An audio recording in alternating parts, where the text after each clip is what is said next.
Hey everybody, it's Anchorman here, back with another episode of Top Shelf, and this week I want to talk about a game that's not getting that much attention, Titanfall 2. So, Titanfall 2 launches this week, and for whatever reason it doesn't seem to be getting the attention that this franchise really deserves, and for several reasons, namely. First, and probably the main reason, to be honest, is it's drowned out by other AAA titles, all dropping this Broktober season. Like Battlefield 1 was dropped just last week, and Call of Duty, which is going to be dropping next week, even though it's technically in November.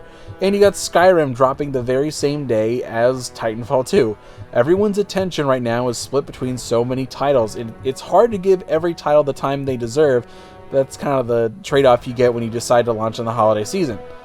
But the other reason seems to be that the fanboy community has put this title on their kill list simply because it went multi-plat. But there's a few factors I want to talk about before you play Titanfall 2 to give this franchise the honor it deserves, as well as get you excited.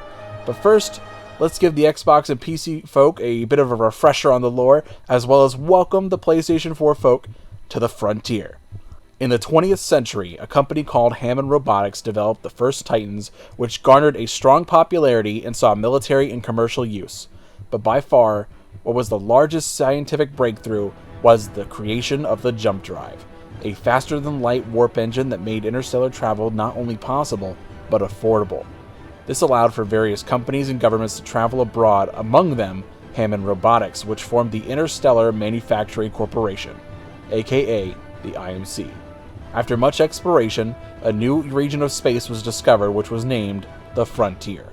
What makes the Frontier unique from our system is that there is a huge population of livable planets within close proximity to one another, which led to IMC-funded expeditions to discover what new life there was.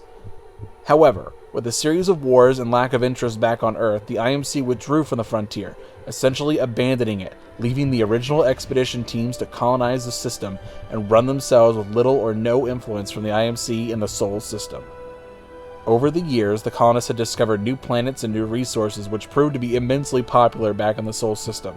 The IMC discovers this and declares eminent domain on all discoveries in the Frontier, as they funded the exploration initially and ruthlessly took back the Frontier from the colonists. Over the years of turmoil, the colonists formed a group called the Militia to combat the IMC and take back the Frontier.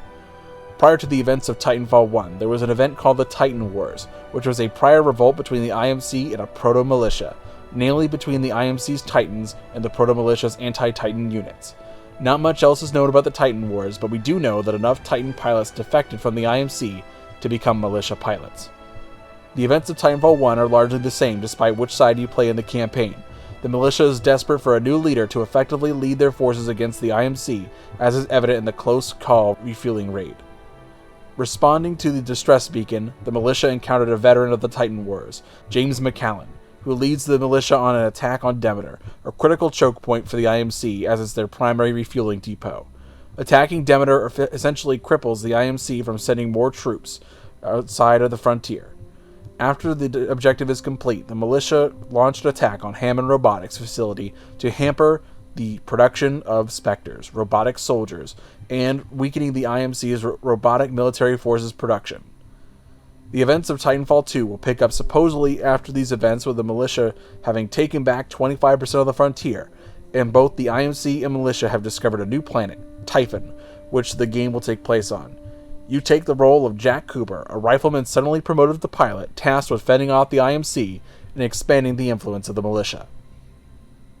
And not just the lore, but just everything about the game of Titanfall 2 has been extremely interesting in how they're approaching this. Now, in this day and age of corporate backhandedness and sleaze, Respawn is staying above the fray. Not so much by doing something unique as much as bringing it to the mainstream, per se. They are staying out of all this console exclusivity nonsense and not giving any platform a content advantage over another. Respawn isn't even indulging in what has become a gaming norm, season passes. They realized after the first game that splitting the player base was wrong and the damage was done, so this time they want to set things right. All future DLC will be free, without any sort of extra purchase beyond the base game. Not just that, but Titanfall has a larger cultural significance. It represents possibly the most successful current gen IP, as its launch to the 8th gen has been successful enough to have an actual sequel. It wasn't ripping anyone off or just the same game with a different skin. It was a fresh new IP with over 10 million players that is seeing a sequel on all platforms now. It's kind of a big deal. It's a symbol of hope for this generation that new IPs can flourish in this environment of remasters. New AAA IPs, no less.